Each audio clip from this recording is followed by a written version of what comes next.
the private sector. We have our topic, Empowering Our Human Assets, the 10 best practices and good habits to combat cyber attacks and data breach for an effective and cybersecure space. Attorney Manuel Caliuan is the speaker for this topic. He is the Data Protection Officer of the Golden Legacy Financing Corporation and the Managing Lawyer for the E.S. Caliuan Law Office. Attorney Caliuan is currently engaged in compliance and data protection practice while also doing research and consultancy in the field of regulatory compliance and financial crimes with emphasis on anti-money laundering, anti-fraud, anti-bribery, and anti-corruption. He finished his Juris Doctor degree in law in 2018 from the University of East Manila and completed a certificate course in International Human Rights Law at the Florida State University as an IBA or International Bar Association Scholar in 2020. Ladies and gentlemen, let us welcome Attorney Manuel Caliuan. Good afternoon. So let me start by sharing my screen. Okay. So again, good afternoon to all. So our topic is empowering our human asset, 10 best practice and good habits to combat cyber attacks and data breach for an effective and cybersecure space. So the title is quite long, but it encompasses all the things that we want to discuss this afternoon. Before I start, I want to recognize our team members. Basically, our report or our discussion this afternoon is done collaboratively between the following individuals: Mr. Christian Brian Yaptanco, Ms. Charissa Ana Makiraya, myself, and Mr. Felicissimo Mayor Jr., and Mr. Rainier John Torres. So we from the private sector would be discussing, or I will be discussing the topic in behalf of our group. So to start with, I've recognized that earlier we've discussed the data aspect of cybersecurity, as well as the different standards and processes. Now, we'll go and discuss more onto the human aspect of cybersecurity. This afternoon, I'll be wearing two hats, my being a lawyer and being a sociologist, as I discuss these topics on how we empower our human asset in relation to cybersecurity. So to start with, a lot of people think that cybersecurity is just all about IT or technology. But way back in 1999, Bruce Schneier, he is considered as the father of cryptography and an internationally renowned security technologist called security guru by The Economist, popularized the concept that cybersecurity is about people, process, and technology. So it's not just all about IT or the processes and standards, but it's more about people. But if we look at the current scenario, almost or more than 2 decades later, we still focus much more on both technology and process than the human dimension. But I want to drive the idea that in this discussion, cybersecurity is above all a human problem, because it concerns the relation between people and digital technology. In its most barest sense, cybersecurity is a human problem. And as we progress, we'll show why is it a human problem by citing human error as the #1 source of cybersecurity and cyber attacks. Okay, so human error, we want to start our presentation by citing research done by different security providers, saying that human error is the #1 source of data breach. So Verizon's annual analysis of cyber attack, basically issued this year, still cited human error as the leading factor in data breach. The number of things, the number of subjects that has been studied by this paper are 23,896, 5,212 of which were confirmed data breach. And based on this study made by Verizon, 82% of those breaches involve human element. So either it's about stolen credentials, your username and password, either it's phishing attack or misuse or just simply an error. People continue to play a very large role in incidents, security incidents, and data breach alike. So that's why we need now to focus more on people. Since even if you have the technology or even if you have the processes, for as long as your human asset are creating errors or making errors, your technology and your process would not play a good role in protecting your assets. So, wait, okay. In another study, it is cited that 95% of all successful cyber attacks are caused by human error. This study is made by IBM, another cybersecurity provider and another digital provider. So in Verizon, it's at 80, but in IBM, they found that it's 95%. So almost all successful attacks are caused by human error. So to better understand how human error happens and to put it into context in the Philippines scenario, allow me to cite an actual case of human error that matured into a cyber crime, started as a cyber attack, but matured as a cyber crime. So here, way back 2016, there is this teacher by the name of Mark Joseph. He's very happy that he passed his licensure examination for teachers and he just received his PRC ID. So what the teacher did is he posted his ID online in his Facebook account because he wants to show that he already passed and has already the license to practice as a licensed teacher. But what happened is that by that inadvertent posting of ID, somebody used his ID, took all the information contained therein. What this person did is just change the picture on the ID. So if you can see, this is the ID that has been used.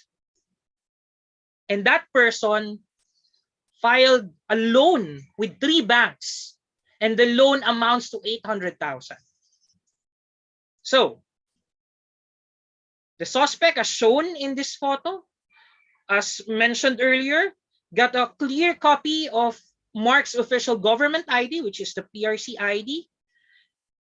And then when it is posted online in Facebook, what this person did is just to superimpose his profile picture and make copies, which he submitted to the bank and got 800,000 out of it. This is a classic case of what we call an identity theft, which happened because of human error. The teacher, very happy, just posted his picture without redacting or anonymizing information contained in the ID. And that is the main reason why the identity theft happened. And as far as I am aware, the teacher is paying that amount because under the law, he's still liable. We have concepts, legal concept like contributory negligence because of his inadvertent, or as we call, human error. Okay? So that's a very classic case that happened in the Philippines that might happen to any one of us because of human error. Okay? So now let me move on as I discuss the 10 common, but sometimes it's unheard, especially for those who are not within the cybersecurity community. So these are 10 common types of cyber attack. So just to clarify what a cyber attack is, it is when there is a deliberate and a malicious attempt to breach the information system of an individual or an organization. So this can be an attack to a person or an attack to a company, a government office. So that's a cyber attack. Okay. So these are 10 common. So let me start with number 1, phishing. You might have heard of this. So phishing attack is when there are mass amounts of fraudulent emails sent to an unsuspecting user disguised as coming from a reliable source. So in common parlance, we call it spam emails. We sometimes receive something like this, and sometimes it asks us to click a link, and the link might contain other cyber attacks. So this is a very common cyber attack, wherein, as mentioned earlier, it is a fraudulent email which appears to be legitimate. It might contain a link to a malicious file or a script, which is aimed to design to grant attackers, the malicious actor, access to your device, either to your cell phone or your laptop or your computer. Either they can install malicious scripts or files or extract data from you, like your credit card number or your debit card number, saying that you need those, they need those information to be able to verify you. It's a phishing attack. Okay, so here it's a common picture of how a phishing email looks like. Okay, next on the list of common cyber attacks, malware. So malware basically is a concept that encompasses various types of cyber attacks. It might include spyware, from the word spy. When that malware is inputted on your cell phone or in your laptop, somebody is already spying on whatever you do.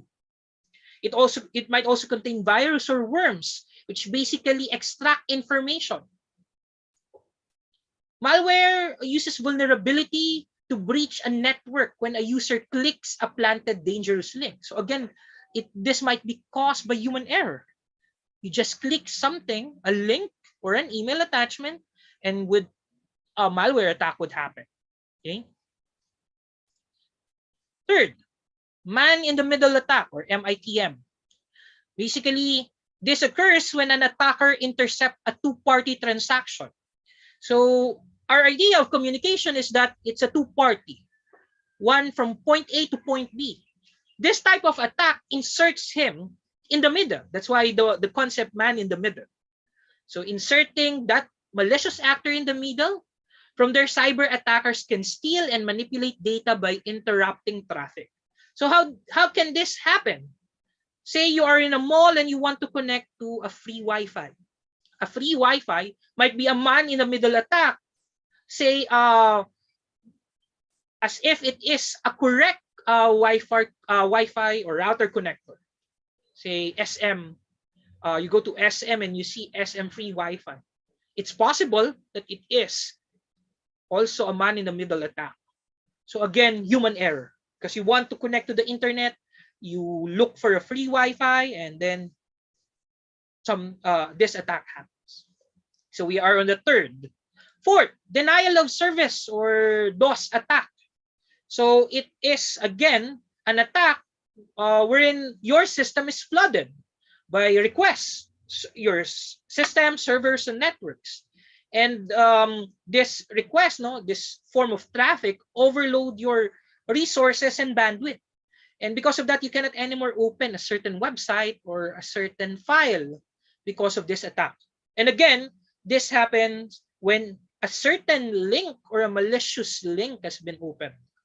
And this would render your system unable to process and fulfill your legitimate requests, like just opening your Facebook account or opening a file on your computer.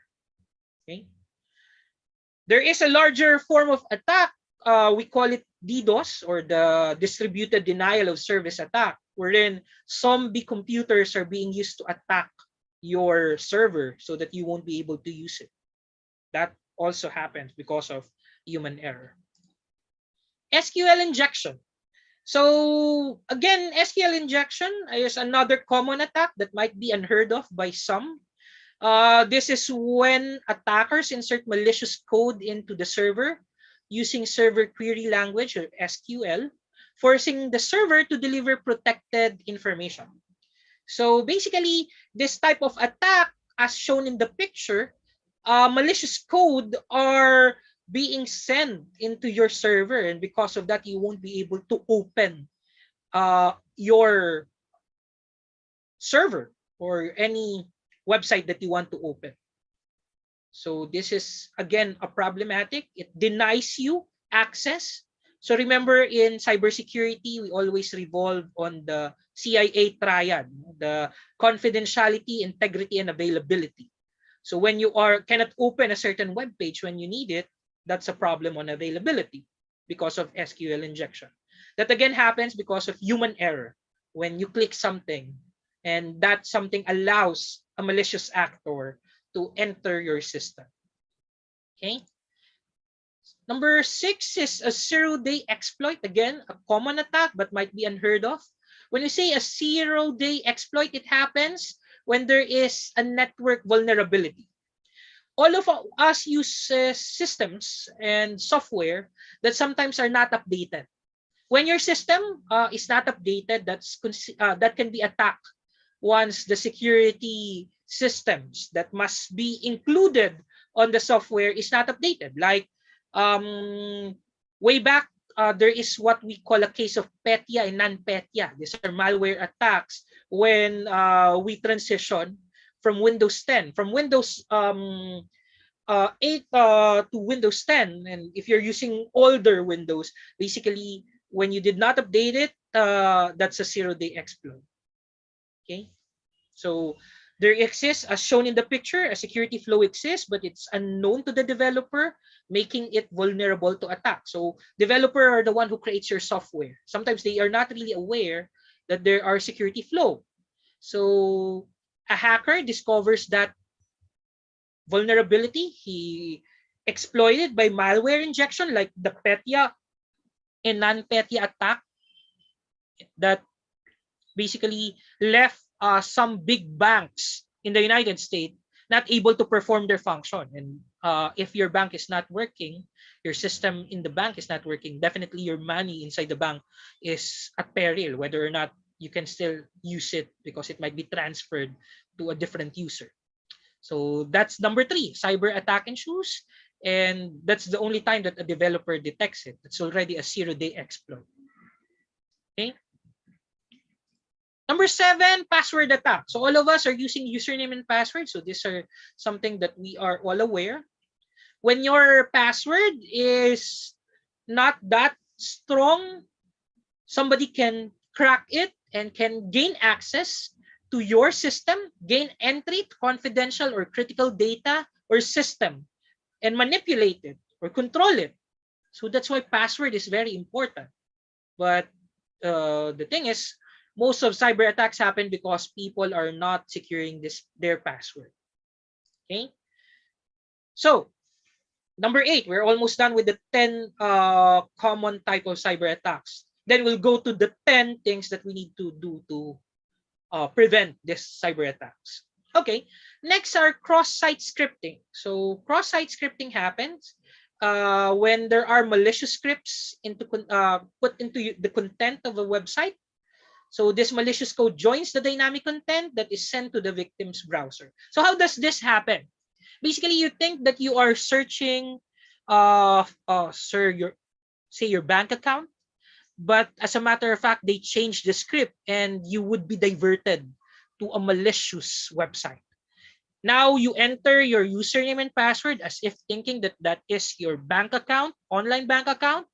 But the thing is, it's a compromised website. And the attacker is already getting your username and password so that they can enter your bank account and get the money out of it. That's how cross-site scripting happens. So as shown in the picture, an attacker technically sends a script injected into your either email or website, and the victim definitely falls into it, provides the details that is needed to a fake website, and that fake website, the attacker gets the information out of it. That's how cross-site scripting works.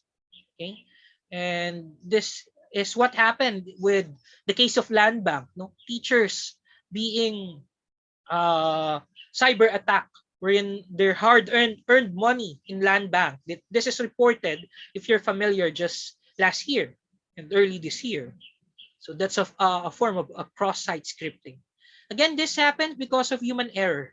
People are not looking on the website they are opening. They just think that they trust the website. Okay, we're going to the ninth, rootkits. Again, this might not be familiar to all, but this happens when inside a legitimate software there are kits, from the word rootkits, wherein that those kits allow the creator or the developer of that legitimate source to gain control, administration level access over a system. So basically, the rootkits put onto the legitimate system, they are able to steal your password, your credentials, and retrieve critical data. So before you install any software into your computer or into your cell phone, you need to double check. You need to be mindful because there are rootkits like this one, if you'll see.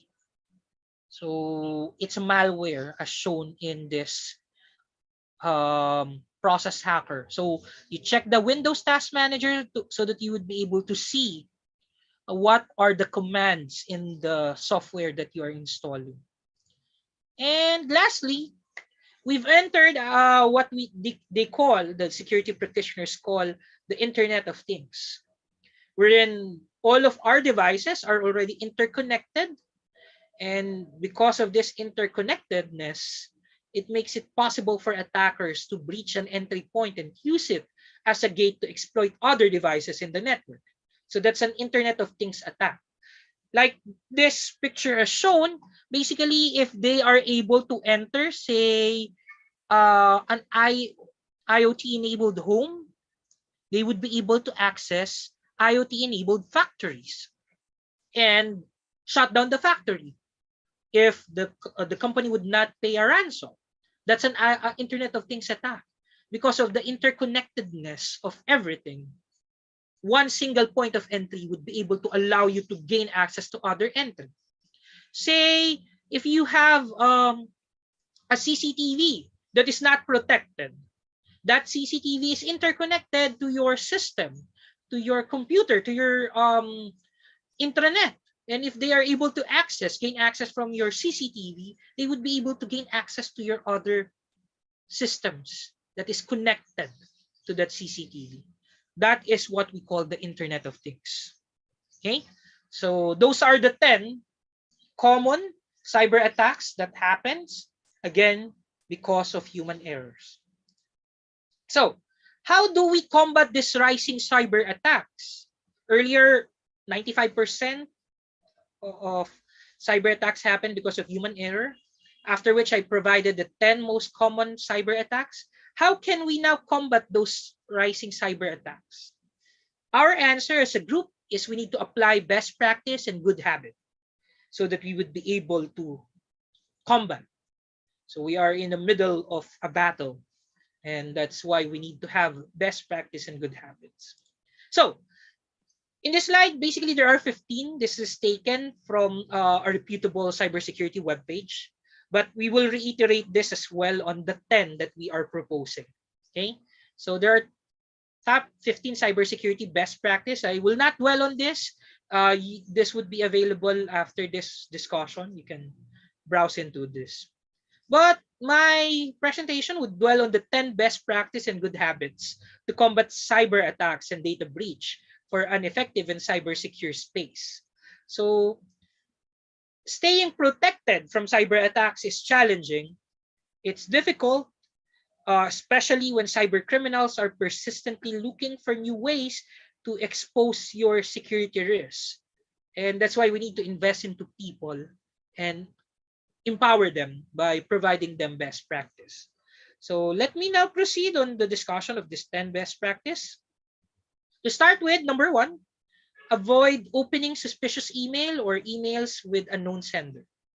So what does this best practice combat? It combat phishing attacks. So remember, if an email looks suspicious, please don't open it because it might be a phishing scam. Directly log into your account instead, as someone might be impersonating another individual or company to gain access to your personal information. Remember, sometimes emails may also include attachments or links that can infect your device. So what you need to do is to avoid opening those links. And if you're working on that particular project, double check with the sender whether or not it is really the sender who sent it. Okay, as shown in this picture. Also, log in to the website and don't click on the link provided. Okay. Second, keep your software up to date. Our laptops and our computers and even our cell phone provides software updates. We remember, we are informed, no? We are reminded by our computer that they need to be updated every now and then. So when you keep your software up to date, basically it combats zero-day exploit. Because software companies provide software updates to add new feature, fix known bugs, and of course upgrade your security. So always update to the latest version of your software to protect yourself from new or existing security vulnerabilities. Again, if you're using old version, it's possible that its security is not updated. So you need to update it. Okay. Third, use antivirus and anti-malware. So again, it combats malware attacks. Remember that for as long as you're connected to the web, it's impossible to have complete and total protection from malware. However, you can significantly reduce the vulnerability by ensuring you have an antivirus and at least one anti-malware installed on your computer. So as shown in the picture, these are the providers that you can use. Again, this is not, these are the things that we gain based on our research, but we don't sell those products. Okay. Number 4, don't be lazy with your password. So it combats password attacks. You need to put more effort into creating your complex password. You can use a tool like howsecuremypassword.net is to find out how secure your passwords are. Later on, after this, you can go to this website, howsecureismypassword.net. You type your password and it will tell you how fast your password can be decrypted or it can be cracked. Okay? You can also record your password via a secured notebook or use a password manager to be able to create a strong password that you would not be forgetting. Because again, as shown earlier, most of the attacks happen because people are lazy in protecting their passwords.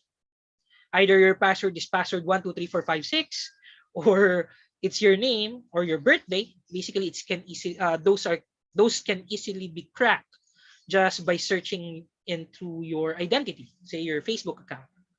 Okay, so here we've shared the time it takes a hacker to brute force your password. You'll see here number of characters. If it's only numbers, lowercase only, upper and lowercase, numbers and upper and lowercase, letters, numbers, upper and lowercase, and symbols. You'll see here if you have 4-character password and it's only number 1, 2, 3, 4, it can be instantly brute force. But if your password is 11-character but it's only numbers, so 1 to 11, it takes 2 seconds for a hacker to open it. So the best is really to have numbers, upper and lowercase letters, and symbols. And how long it should be? Best is to have 11 character. It takes 400 years for it to be brute force. But if it's only 10, 5 years. In our lifetime, it can, if you're using the same password, in 5 years' time, that can be opened by hackers, brute force as they call it. So, number 5, we're almost at the end of the discussion. Enable two-factor authentication or 2FA or either a multi-factor authentication. So again, this would help out to combat password attacks. So again, many platforms now allow you to enable 2FA or MFA to keep your accounts more secure. It's another layer of protection that helps verify that it's you, especially if you're using online banking. Best to have a 2FA or an MFA so that if in case they are able to access your password, they won't still be able to open it because you have the second layer as shown in this picture. Okay. Number 6, avoid connecting to public networks. As earlier explained, the man-in-the-middle attack happens because people connect on public networks. Unknowingly, that public networks is really a man-in-the-middle attack. So when you connect to public networks, you're sharing the network with everyone is also connected. Any information you send or retrieve on the network is vulnerable. So please stay away from public networks or use a VPN whenever you connect to one. Or better yet, you have your own what do you call it? You have your own internet connection. Okay. Number 7, browse website with HTTPS. When you search, basically you can see on the website address either it's HTTP or HTTPS. Having an HTTPS on the website, it would vouch that it's a secured website because whatever data is contained therein are encrypted. So it travels between a visitor's browser and your web browser in a secure network that cannot be easily attacked by an SQL injection.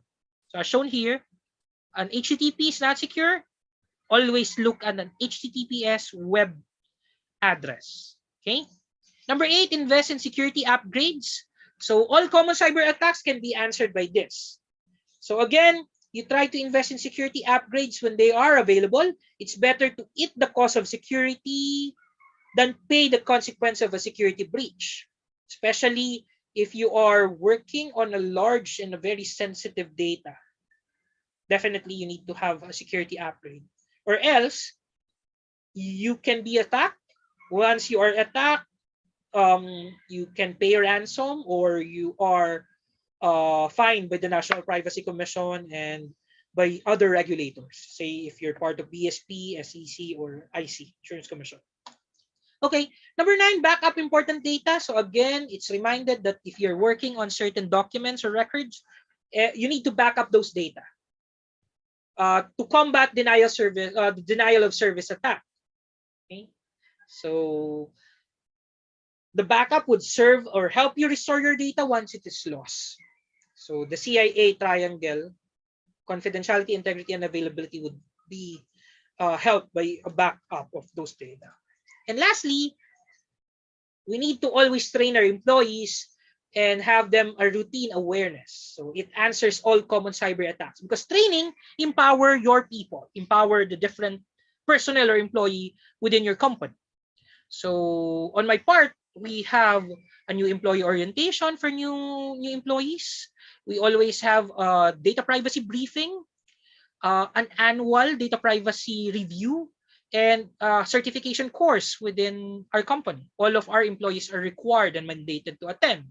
I also have e-learnings that all employees are required to take.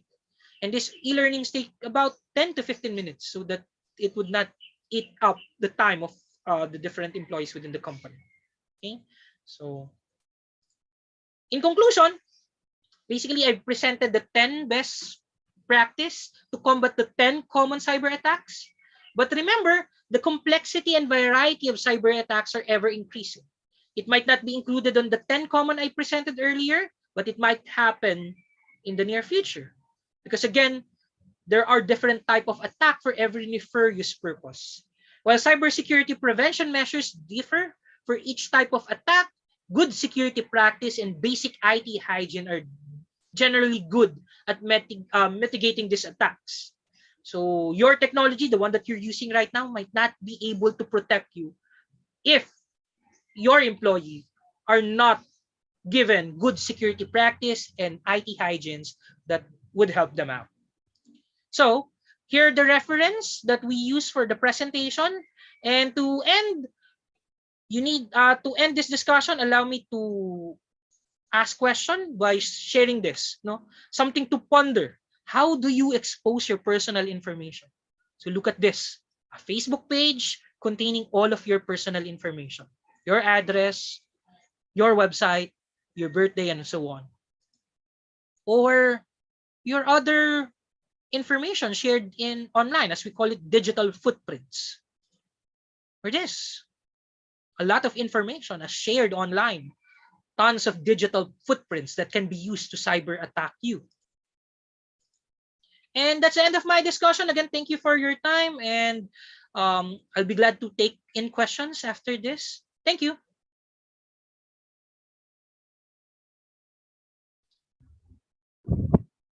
Thank you, Attorney Manuel Caliwan, for the topic. Indeed, that it is updated that not only companies and organizations should be cyber ready, but also individuals as well.